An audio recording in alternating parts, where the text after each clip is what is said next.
मतम अमखक्तदा जनाजा कया पुरुक्लगदी करी तौगनी करीगुंबा मतम अमखक्तदा जनाजा कया पुरुक्लबा अदु ओइरबदी ख्वाइदगी हेन्ना फबदी पुम्नमक अदुगी नमाजसिंग अदु तोंगान तोंगानना जनाजा सुनबीबनी हाइरिब फिबम असिदा ख्वाइदगी हेन्ना इल्म अमसुंग अमलदा फब मियुई अदुगी जनाजा की नमाज सुनगनी अमसुंग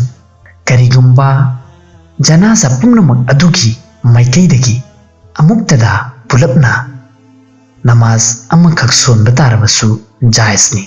पुम्नमक्किदमक्ता नमाज अमखक सोनबा अदुनसु ओक्लगनी बालिग फारबा अमदी बालिग फाद्रिबा अनिमक्की जनाजा सिंग पुन्न पुरुक्लबा अदु ओइरबदी जनाजा की नमाजदा करम दुआ सोनगनी करीगुंबा बालिग फारबा अमसुंग बालिग फाद्रिबा अनिमक्की हाइरिबा मौंग अनिमक असिगी जनाजा सिंग पुदुना लाक्लबा अदु ओइरबदी हाइरिबा फिबम असिदा बालिग फारबा मियुइसिंगी दुआ अदु सोलबा मतुंगदा बालिग फाद्रिबा मियुइसिंगी दुआ अदुसु सोनगनी।